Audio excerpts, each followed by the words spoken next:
Hi, this is Jim from High Tech Trader. Today we're looking at an ILX Lightwave optical multimeter, model number OMM-6810.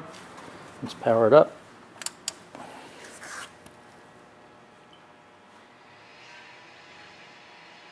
See, it powers up nicely.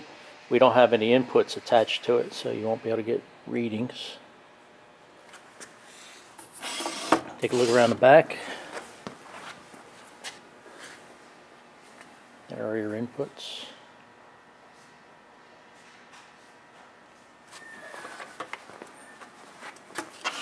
That's pretty much it. If you have any further questions, please give us a call, 609-881-9100. Thank you again from High Tech Trader.